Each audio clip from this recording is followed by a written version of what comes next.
Assalamualaikum warahmatullahi wabarakatuh. Halo teman-teman semuanya.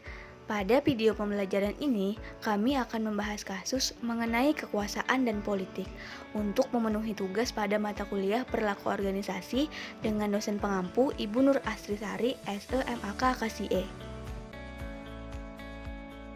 Sebelumnya, perkenalkan kami dari kelompok 12 yang beranggotakan saya sendiri, Dea Febrianti, Dian Gabriela Julianti Baronadeak, Farah Devi Soleha, Ismi Imanada, dan yang terakhir ada Muhammad Raihan Farda. Contoh kasus yang kami ambil adalah kasus Lapindo Brantas Incorporation. Pertama, ada gambaran umum peristiwa Lapindo Brantas, kemudian bagaimana politik berbicara tentang penyebab semburan lumpur Lapindo, bagaimana permainan politik dalam kasus ini, dan bagaimana kekuasaan politiknya. Kemudian yang terakhir, bagaimana penyelesaiannya. Untuk lebih jelasnya, yuk simak pembahasan berikut. A. Gambaran umum peristiwa Lapindo Brantas. Lapindo Brantas Incorporation adalah perusahaan yang bergerak di bidang pertambangan. Perusahaan tersebut memperoleh izin dari negara untuk melakukan penambangan minyak dan gas daratan atau onshore di Desa Porong, Kabupaten Sidoarjo. Pada saat melakukan pengeboran yang dikoordinasikan oleh pemenang tender yaitu PT TMMJ atau 3 Musim Masa Jaya, keadaan yang tidak diinginkan terjadi yaitu adanya semburan lumpur cair yang menyembur ke permukaan daratan atau LOS yang bermula pada tanggal 29 Mei 2006. Berdasarkan berita yang dimuat di Harian Surya edisi 30 Juni 2006, sehari sebelum semburan gas terjadi, salah satu pengeboran telah dilaporkan bahwa tidak ada kemungkinan kebocoran lumpur jika pengeboran tetap dipaksakan kepada Lapindo Brantas, tapi hal tersebut malah diabaikan.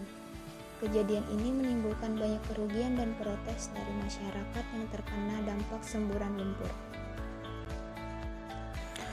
B. Politik berbicara tentang penyebab semburan lumpur Lapindo.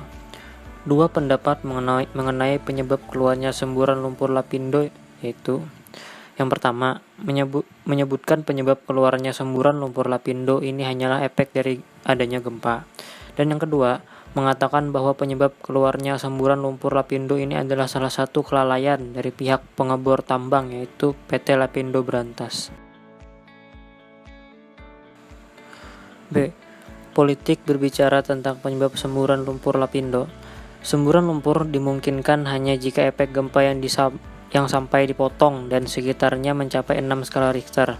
Namun, efek gempa yang sampai ke Porong dan sekitarnya hanya 2,2 skala Richter.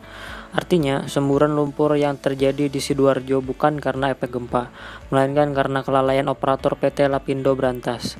Saat pengeboran mencapai 8.500 kaki, PT Medco Energi sebagai salah satu pemegang saham Lapindo meminta operator segera memasang selubung pengaman atau casing berdiameter 9.297 kaki. Tapi prosedur baku pengeboran itu malah diabaikan.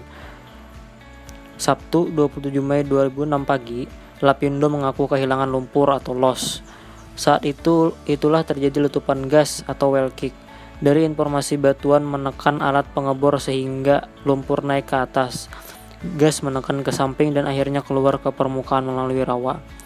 Tepatnya Senin 29 Mei 2006, lumpur menyembur hingga ketinggian 40 meter pada jarak 150 meter dari lokasi pengeboran. DPR RI dikatakan justru bertekuk lutut mengikuti seruan iklan dan bicara petinggi PT Lapindo Brantas yang membela kepentingan Lapindo. C. Permainan politik dalam kasus lumpur Lapindo Brantas. Saham PT Lapindo Brantas dimiliki secara penuh oleh PT Energi Mega Persada. PT Energi Mega Persada sendiri merupakan anak perusahaan kelompok usaha Bakri, Nirwan D. Bakri dan Abu Rizal Bakri, yang merupakan salah satu politikus yang memiliki kekuasaan aktual, khususnya kekayaan dan kedudukan sebagai Ketua Umum Partai Golkar. Di beberapa taktik legitimasi, yaitu mengandalkan posisi kewenangan seseorang. Orang-orang dengan kekuasaan lebih cenderung untuk mengambil keputusan yang menguntungkan dirinya sendiri ketika berhadapan dengan sebuah resiko. Sumber kekuasaan yang dimiliki inilah disebut dapat memengaruhi keputusan pemerintah dalam penyelesaian kasus Lapindo. Hal ini terbukti melalui kebijakan yang dilakukan pemerintah. Karena pemilik usaha Lapindo Brantas berada dalam jajaran Kabinet Susilo Bambang Yudhoyono atau Menteri Koordinator Kesejahteraan Sosial 1, maka pada tahun 2007 Susilo Bambang Yudhoyono dan Yusuf Kala mengeluarkan Peraturan Presiden Nomor 14 Tahun 2007 yang berisi negara melalui APBN membiayai dana sosial kemasyarakatan yang timbul di luar peta daerah dan biaya-biaya penanganan masalah infrastruktur lumpur Lapindo di Sidoarjo. Kekuasaan politik dalam kasus Lapindo Brantas. Yang pertama ada peran. Pengambilan keputusan oleh penguasa dari Lapindo Brantas lebih menentukan daripada keadaan lingkungan yang bergejolak akibat kasus lumpur Lapindo yang dimiliki oleh para petinggi Lapindo Brantas, seperti Abu Rizal Bakri dan Irwandi Bakri, juga mempengaruhi kekuasaan dan kasus yang mengarah pada kasus-kasus Lapindo. Hal tersebut merupakan gambaran kekuasaan dan politik dalam elemen lingkungan di luar organisasi. Adapun hubungan koalisi dominan dengan anggota dalam organisasi pasti ditentukan oleh direktur dan pemegang saham di Lapindo Brantas sebagai pihak yang menguasai sumber daya dari Lapindo Brantas Incorporation. Posisi penting Abu Rizal Bakri dalam mempengaruhi opini publik dan mengarahkan tindakan sosial massa merupakan suatu keahlian. Ia memiliki tingkat pengetahuan dan kepemilikan terhadap alat-alat kekuasaan. Dalam hal ini di bidang ekonomi dan politik. Melalui media massa, ia dapat mengarahkan publik untuk mempunyai pemahaman tertentu sebagaimana yang dikehendaki. Contohnya, aksi demonstrasi yang dilakukan korban lumpur Lapindo seringkali dinilai negatif karena mengganggu hak pengguna jalan lainnya. Kondisi semacam ini diberitakan sedemikian rupa sehingga masyarakat yang bukan korban merasa demonstrasi atau aksi kolektif yang dilakukan oleh korban tidak bermanfaat, justru mengganggu kelancaran berkendara. Kedua, wewenang pemerintah dipengaruhi oleh politik. Kewenangan adalah kekuasaan yang memiliki keabsahan atau kekuasaan yang sah. Dalam hal ini, Presiden Susilo Bambang Yudhoyono selaku kepala pemerintahan beserta jajarannya pada saat itu adalah pihak-pihak yang memiliki wewenang untuk mengatasi kasus Lapindo Brantas. Tujuan politik pada dasarnya ialah untuk mencapai sesuatu yang diinginkan, termasuk salah satunya keinginan untuk menjadikan pemerintah sebagai pihak yang harus bertanggung jawab atas kasus tersebut. Sehingga pada akhirnya pengaruh dari sang politikus mampu membuat perlahan-lahan kasus tersebut hilang ditelan massa. Terdapat taktik koalisi di sini, di mana Lapindo Brantas menjadikan pemerintah sebagai pihak yang membujuk agar kemudian masyarakat dapat tenang, dengan dikeluarkannya Peraturan Presiden Nomor 14 Tahun 2007. Politik menentukan penyelesaian kasus Lapindo Brantas.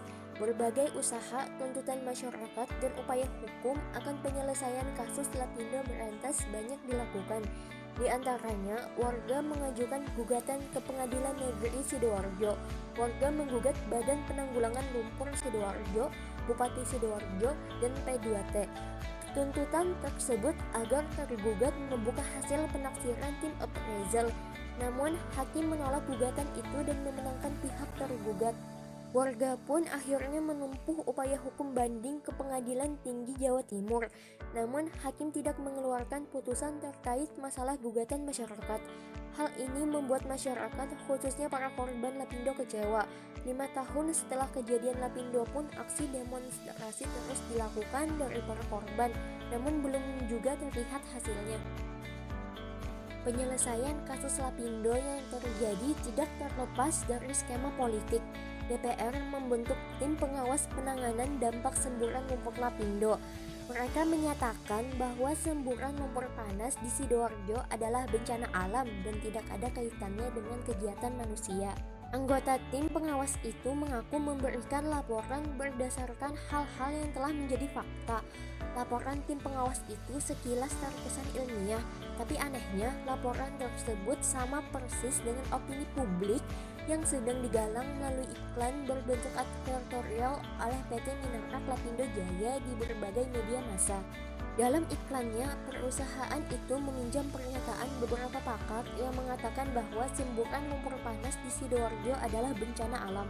Pihak mereka tidak mempedulikan pendapat beberapa pakar lain yang mengatakan bahwa semburan lumpur panas di Sidoarjo diakibatkan kelalaian korporasi dan bukan disebabkan oleh bencana alam.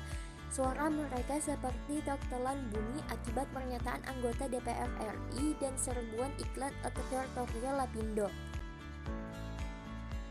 Seorang ilmuwan dari Jepang yaitu Profesor Mori menunjukkan bahwa posisi lumpur Lapindo di Sidoarjo berada jauh di luar epicentrum gempa yang terjadi di Yogyakarta. Artinya, getaran yang sampai ke Sidoarjo tidak cukup kuat untuk dapat menimbulkan aktivitas gunung api lumpur. Melalui penjelasan di atas, jelaslah bahwa semburan panas lumpur Lapindo bukanlah bencana alam. Pemerintah selalu berpihak kepada PT Lapindo Berantas untuk sepakat mengatakan bahwa ini adalah bencana alam. Dapat diambil pandangan bahwa pemerintah telah dipengaruhi oleh petinggi PT Lapindo Berantas.